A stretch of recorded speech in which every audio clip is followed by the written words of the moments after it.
Nestemann som skal snakke Eric Peterson, Product Manager, diverse titler i Incorporator. Kanskje den i verden som kjenner best til vår løsning og forstår mulighet som ligger i den. Så jeg helt sikker på at han har noen gode ting å komme med i dag.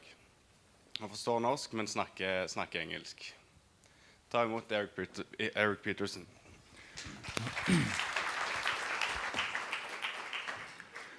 Thank you. Yes, I work as the innovation manager at Corporator, and I didn't start my career doing this. In fact, in college, if you go way back, I needed a job, and this was the 80s, and I had 80s hair, and I had a hard time getting a job, so I got a job at the local non-union factory where I was called college boy. And so I didn't get the best jobs. I was a summer fill-in for people while they were on vacation.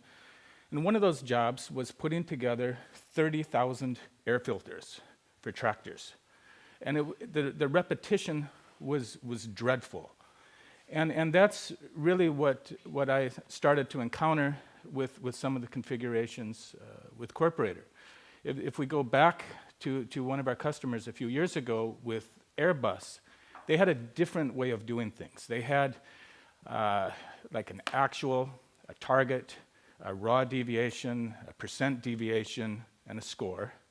And then they had 5 more of these functions for the year-to-date statuses, and then they had 5 more for their forecast statuses. And so that's 15. And then they had the 4 functions to drive the status gauges for all 3 of those, so that's 12 and 15, and you can do the math. It's a lot of functions, and it was turning into factory work. And that's what laid the foundation for us to make the system more dynamic and easier to configure. So with that as a background, if we could just get a show of hands, how many people actually use Config Studio here? Good, okay. So, to talk a bit more about some of the ways to work more effectively, I think one of the traps that people run into when they start a project is they're really looking at kind of the short-term design problem. They're trying to meet the timeline for delivering the project and to get things up and running. And we had Airbus in the same boat. As a customer, and they started to redesign things so that they're thinking a bit more long-term.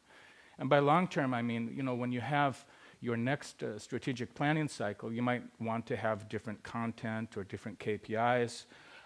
They had a mix of centrally defined metrics and content and some that were locally defined, so they needed this concept of a local administrator, somebody who really didn't know their way around Config Studio and really didn't want to configure things.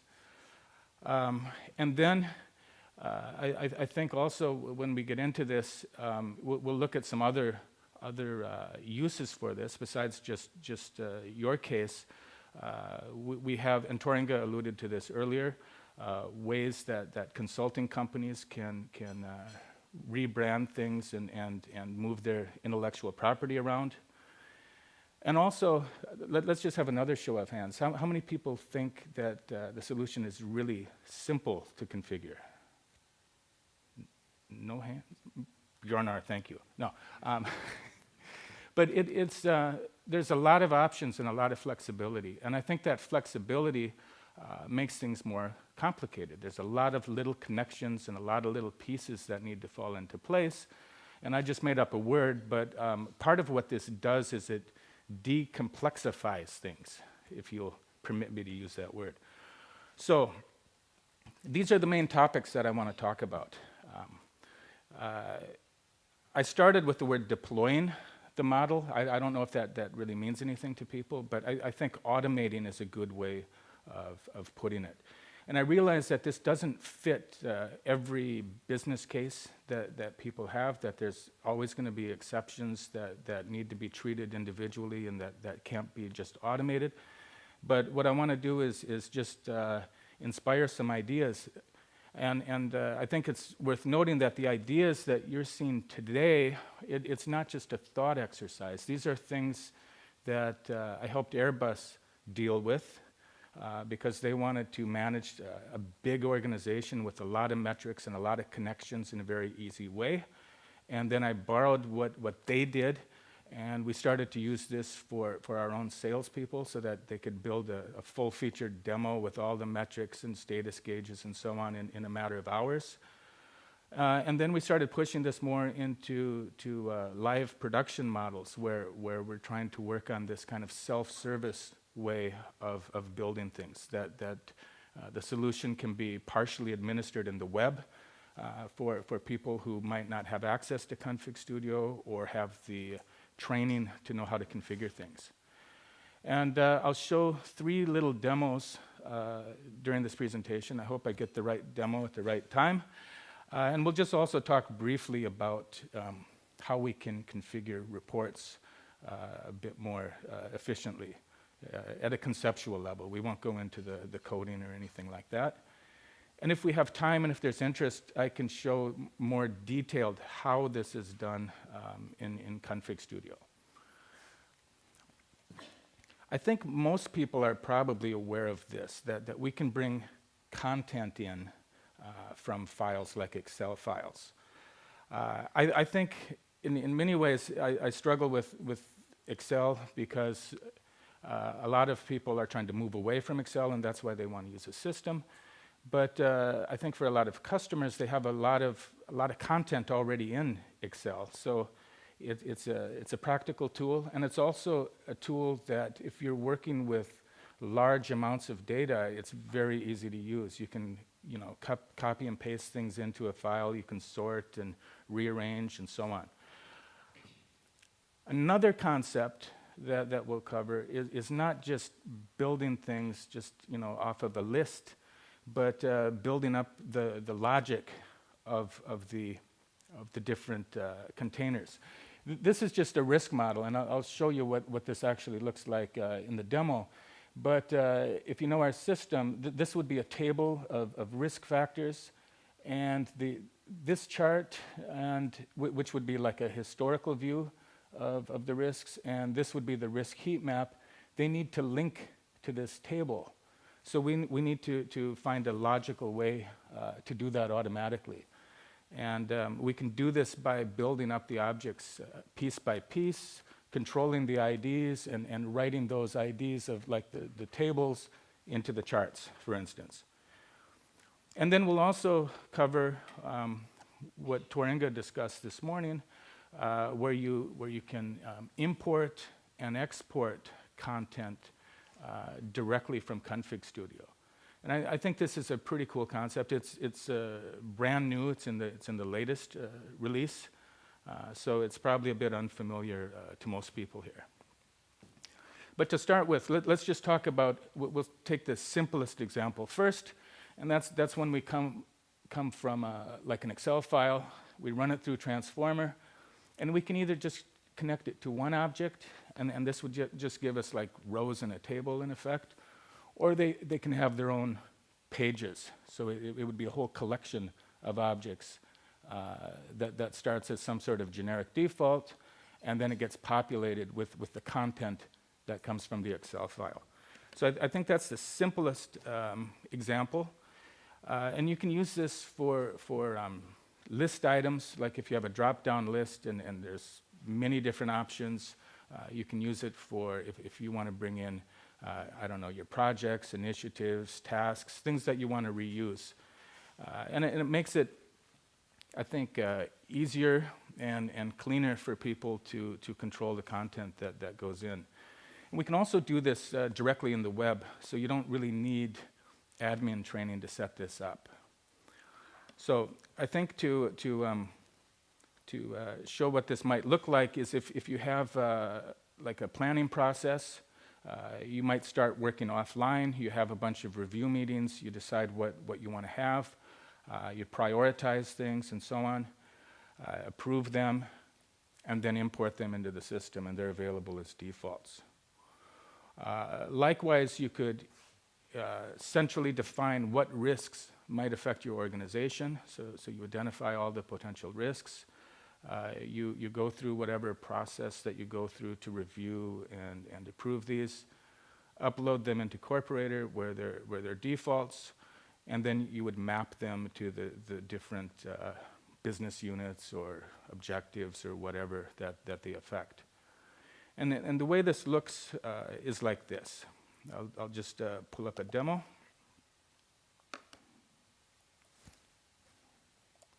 Fantastic, it's on the same screen. Okay, if we go into our model here, I go into like an objective. And on my risk tab, I have a risk container, but I have nothing here. I just have this kind of, generic risk. But if we go back, what I've done is I've created a little page here where we can import a risk model. And what this looks like is this is a spreadsheet with a list of risks. And you can, of course, add whatever other properties or metadata that you want to have, but this is just a basic list of maybe all the risks that could affect the organization. And then we would just upload it and import the risks. So now if we go back into our objective page and we take a look at the risk table, we will have that kind of list and we can start working with them.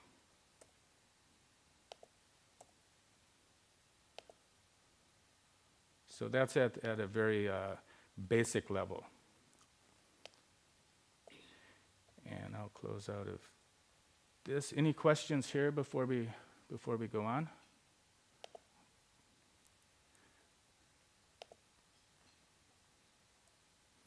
Okay.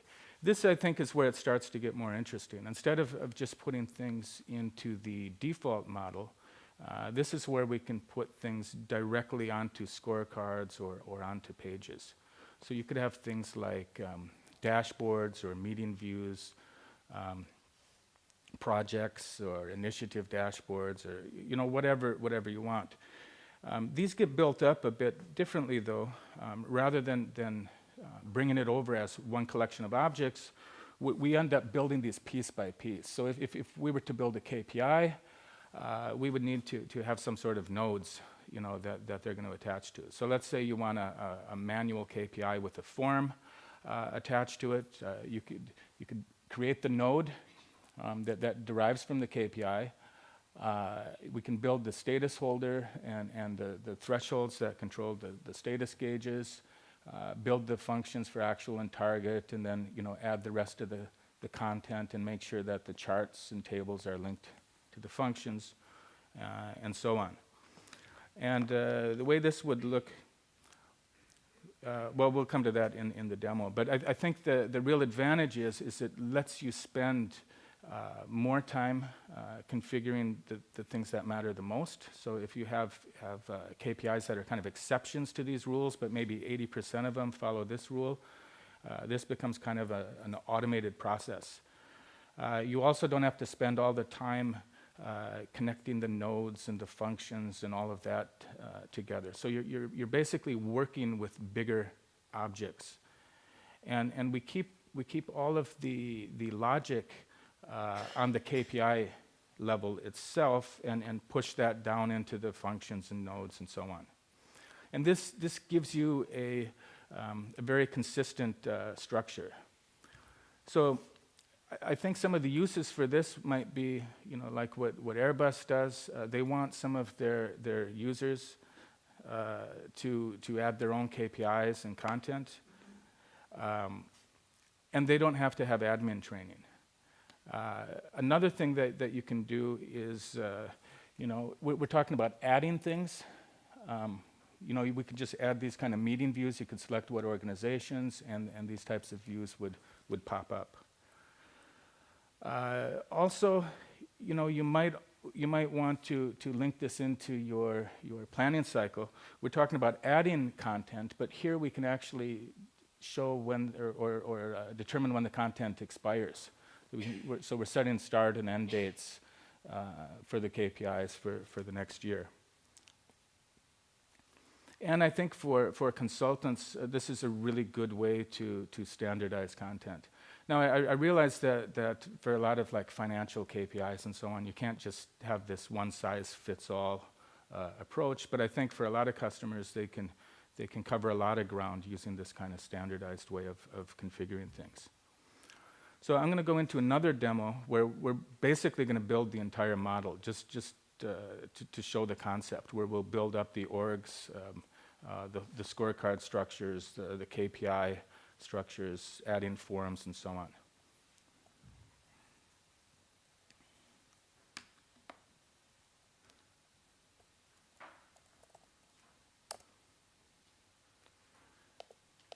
Now this is an empty workspace. I have nothing here. I have no organizations. I just have this admin panel. And I've just created this model setup page, and I'll just show you what that looks like so you can see what's going on in the background.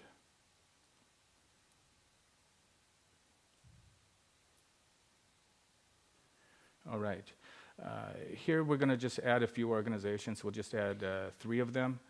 And I think it's important to note the key to making all of this works is controlling the IDs of everything.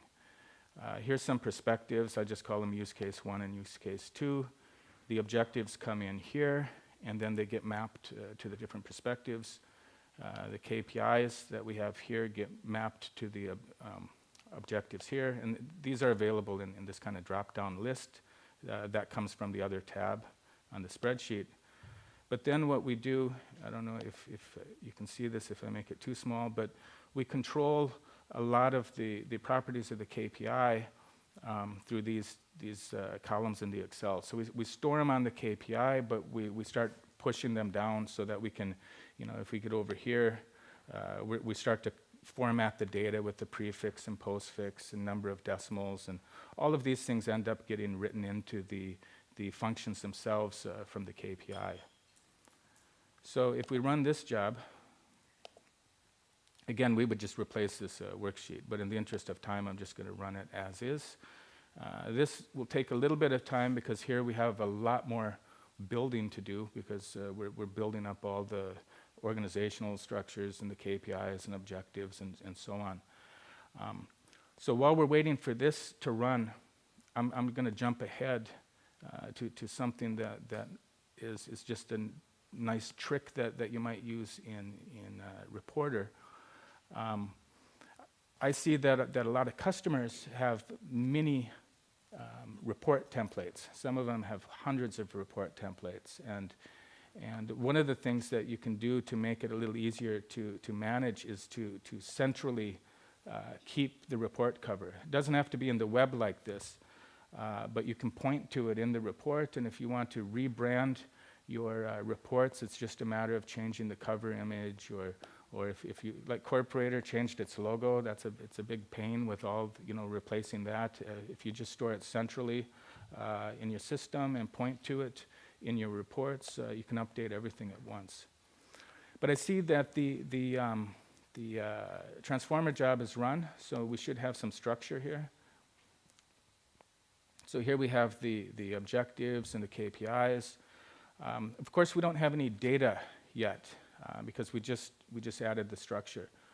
What we can do to address data is if we go into, let's find the right tab here. I think it's the data loading. Yes. Here we can add forms, for example, and I'm going to start that now because forms take a minute to actually activate. So we'll check all. And we'll start adding forms. And we could also do things like add an Excel upload, like an Excel worksheet. And we can either do it at the organizational level or we can do it on the KPI. I'll just add all of this just to show what this can look like.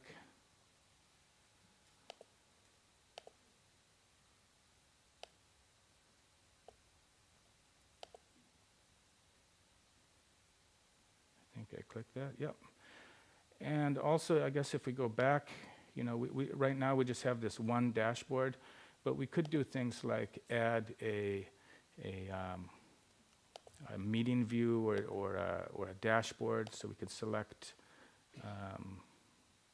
which organizations we might want to add these. So this will add containers for meeting views on all of the organizations, or this kind of dashboard view where you can choose different metrics. All right, and if we go back into our model, we should start to see some of these changes. So now I have this management meeting. So we can start to add content, the meeting agenda, who's attended, and so on. Or I think I'll wait till we get some data in there. But or we can go back to I think it's this one. If we click into one of these KPIs, we should start to see that here's that Excel file upload that we've added, or on a scorecard. If we go out of here, we can create a file of different KPIs that we might want to add data for. Check all, and download a data worksheet. And then these will be included in a form, an Excel form.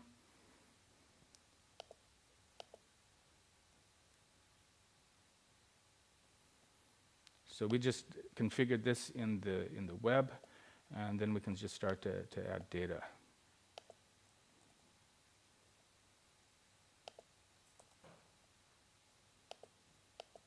I think this is just going to add for the targets. Come on.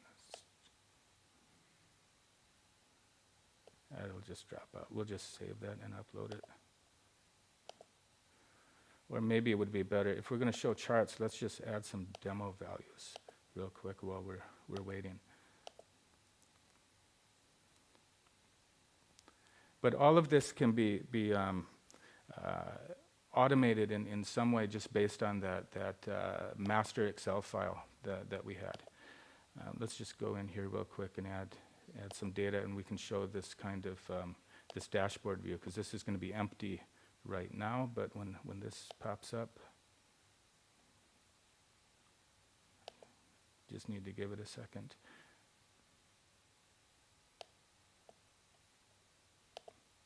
There we go.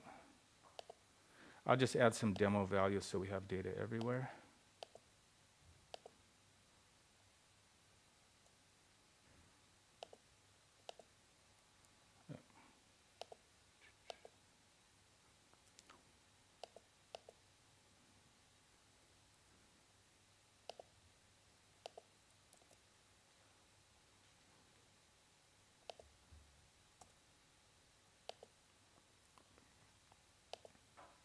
Okay, let's just start with the scorecard first. So now we have data everywhere. The charts and graphs are all connected. We have the status indicators that work.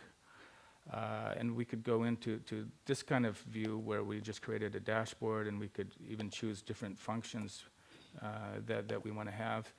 And the reason we can even do this is because we've built these using the Excel file. So we have total control over everything.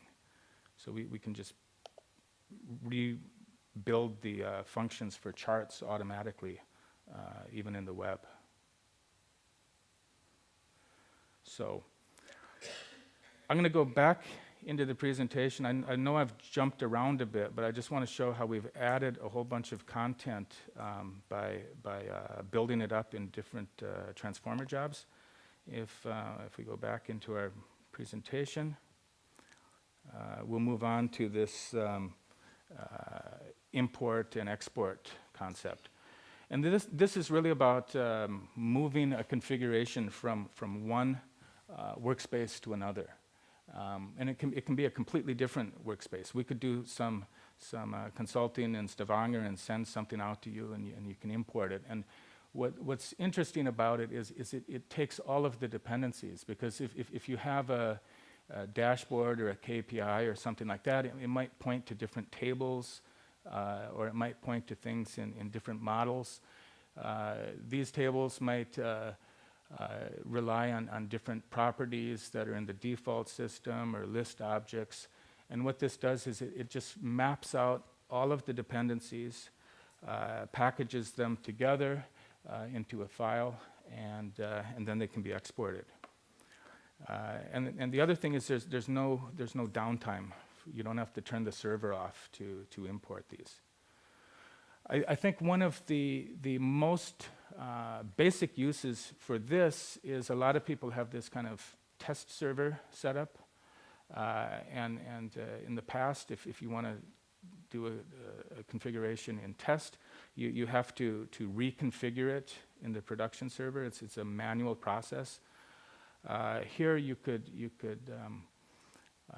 take that configuration and just move it over to the production server. So it saves time, and it also saves quality because there's no room for error. That the exact same configuration moves with it. The other thing is we can have kind of standard concepts. I think, you know, the way our system is designed with modules, the modules don't really directly fit different business needs. If you want something like compliance, it probably uses pieces from several different models.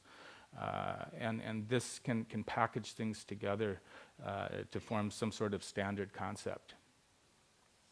And then, as we discussed, a management consultant could take their consulting framework and model it and move it around to different customers.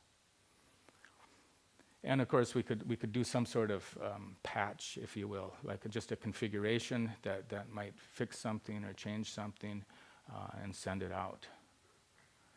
So the way this works is like this. I should actually close that first.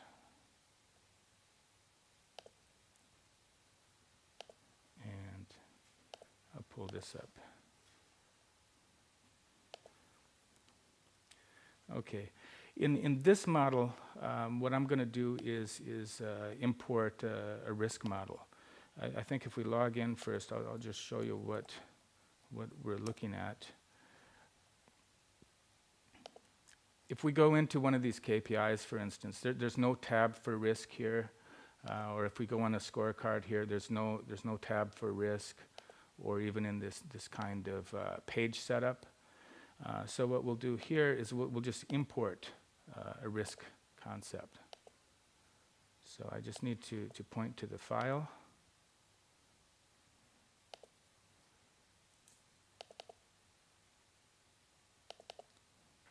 So this is the risk model that we'll bring in.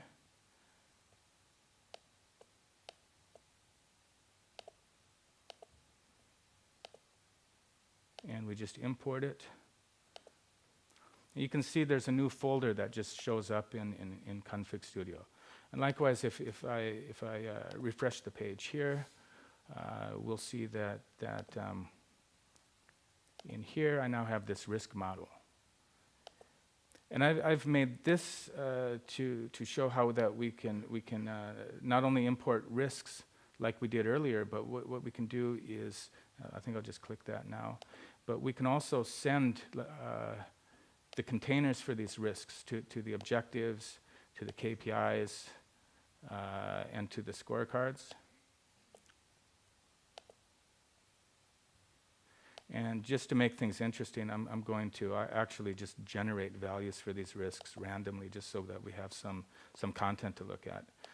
But if we go back out into the web, we should start to see this stuff appearing. So now we have this risk tab with a bunch of risk factors. We have, I think now the values are coming in. We have the risk tabs on the KPIs. With different values and so on. So that's one way to bring in risk. That would be like a little piece. We could do something a little bit bigger, like if we want to bring in an entire compliance model.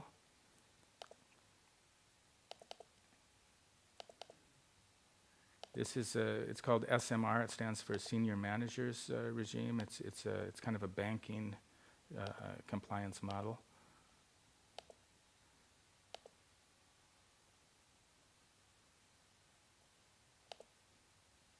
So this added a whole bunch of different folders. There's a lot more to it. If we go back into, just refresh this, we've basically brought in all of this kind of content. So if we go into one of these, like one of these landing pages, we've just brought all of this stuff in. So it just kind of shows how you can move configurations that are all linked together and all connected together very easily. And these can have their own, if they're things like, I should make sure that the same thing's showing back there. But if it's things like initiatives, they can come with their own. These properties will come with. The things that don't come with are the data. This doesn't really touch node data or anything like that. It's basically designed to bring over the containers or the structure, if you will. Any questions on this before we move on? Okay. Let's go back to the presentation. And I just want to discuss this a bit. It's a way to manage reports more effectively. I think there's a lot of repetition because it's so easy to copy and paste things out in reports. And I think one of the hazards of doing that is, as you have more and more report templates, if you just want to change one part of the report, you have to do it in 10 different reports or do it all over the place. And one of the things that you can do is just create little sub-reports. Like if you just want a scorecard view, maybe you have this kind of standard objective view, a standard KPI view, and so on. You can reuse these. You could have this monthly report, and it can insert, maybe the cover page, the logo, and then insert the different sections that it needs. You can have another report. It might have different business rules, different structure, and so on. That can report insert whatever it needs. And then if you need to add a column, for instance, in a scorecard, or if you've changed the way that you want to look at objectives, you just change that in one place, and then all of your reports will be updated. So I think what I'll do now is I'll just break off from this part of the presentation, and if you wanted to take a look a little bit more at how this would look in Config Studio, because a lot of you people are familiar with Config Studio, I can start showing you more of the how. I think I'll jump ahead here, but this is the simplest approach, and this is the first thing we looked at, where we are importing a list of risks. We start with an Excel file, and this can be available, in the web, like we saw. It's a little more dramatic than doing it in Config Studio, or you could just have it in Config Studio and run it all from there.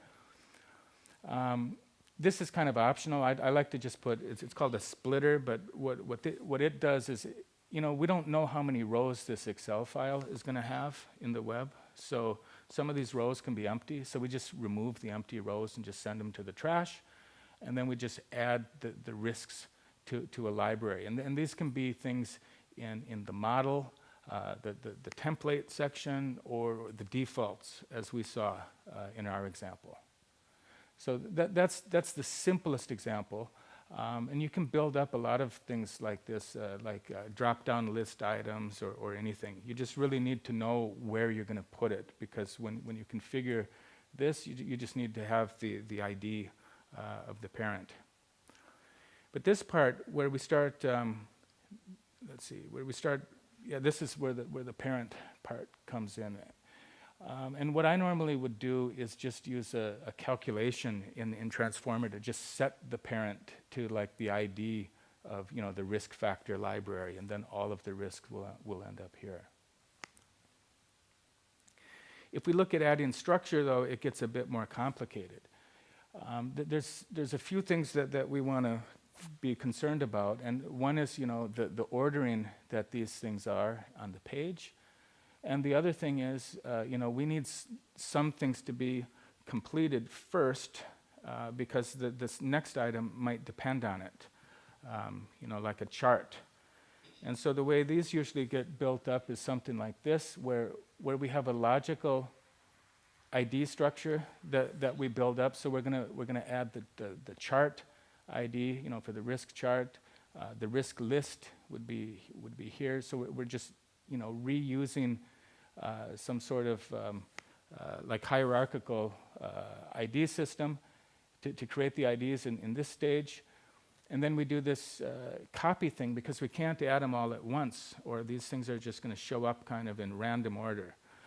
And we need to know the ID of the risk factors in these two objects.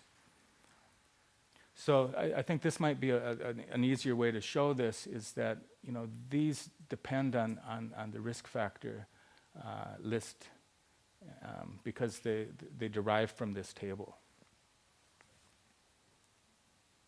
But the whole key to setting it up this way is when you control the IDs, there's no chance that if you run the job over and over and over again, you're not going to keep adding more and more and more.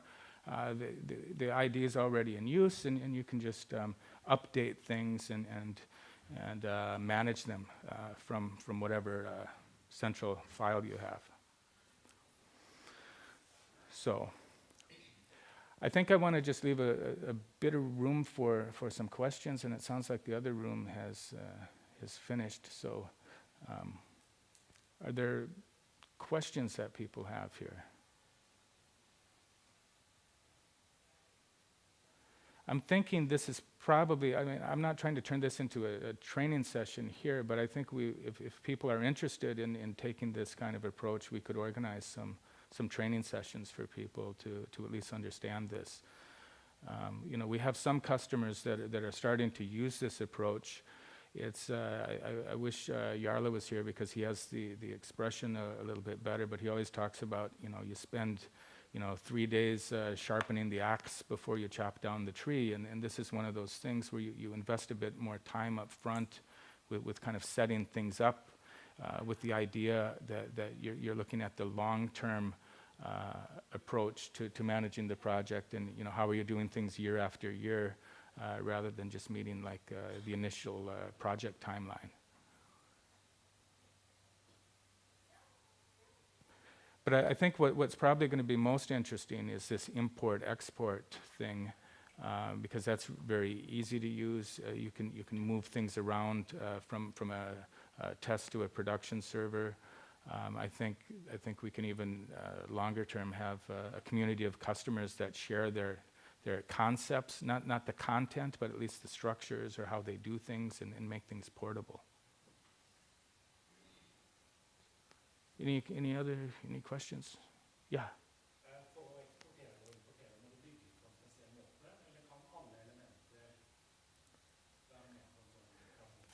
I can show you how that looks real quickly. What happened there? Okay. If you start an import, like if I'm going to go in like, let's see here, like this, I maybe start with this model here. There's nothing on. Okay, I don't know what happened there. It was working so well. It's apparently, maybe it means my time is up. Well, what it enables you to do is you start with one model, but you have an interface that. We getting anywhere? No. No, because this is just nothing here. But you can choose from anywhere, basically. You start with one model, but you can go to another model. Like, let's say you want to take initiatives as well. Here we go. Okay. Kind of like this. If I'm going to export this, we start with exporting a concept. I'm in a scorecard model. And because there's so many dependencies, it's not just the scorecard. I mean, there's references to nodes, groups, users, all of that kind of stuff. And you might want to clean that up. You know, you might not want to take the users with, or you know, some of this stuff you might want to get rid of. So you can do just deselect these, and then when you go to next, and you go back, let's just see where this is. There we go. Now I have, maybe I want to go into another model entirely. So I could go into here, and maybe I want to take this object. So then I include this out of this model. Or I want to take something from, I don't know if there's a workflow rule. I want to take this with as well. So you can even bring things in one package, even if there's no dependency, if there's no link to them. It's up to you to decide what you want to bring with. You could probably back up your whole database this way, except for the node data, if you just selected everything. And then in the end, you just hit export, and then it creates this file that can then be imported somewhere else. Yeah.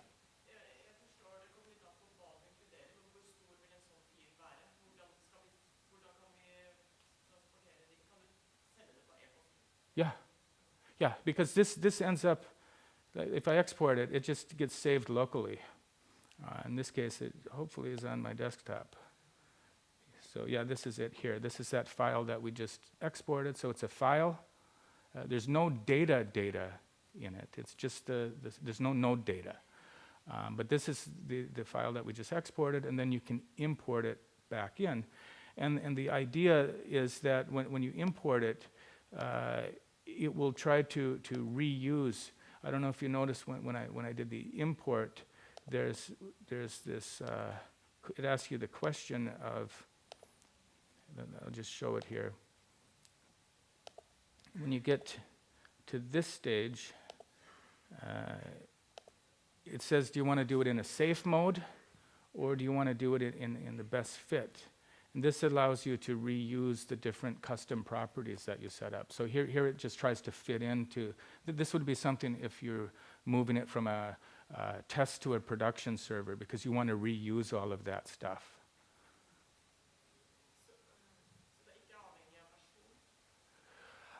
That's a good question. I believe there probably will be, yes, Jarle can take that.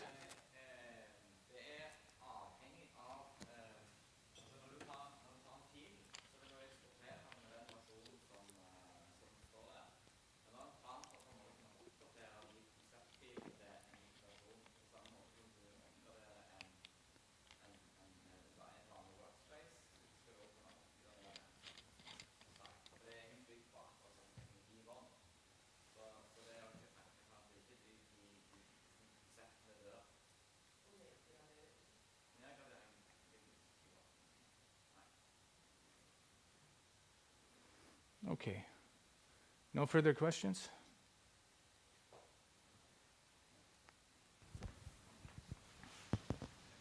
Ok, tusen takk, Erik. Yeah. Tusen takk, Lett. Oh, thank you. Ok, da går vi over på lunsj. Bare en kjapp beskjed. Det er ikke det samme rommet som i går. Vi skal visst gå litt lenger inn i restauranten for de som var og spiste i går. Ok, en time lunsj.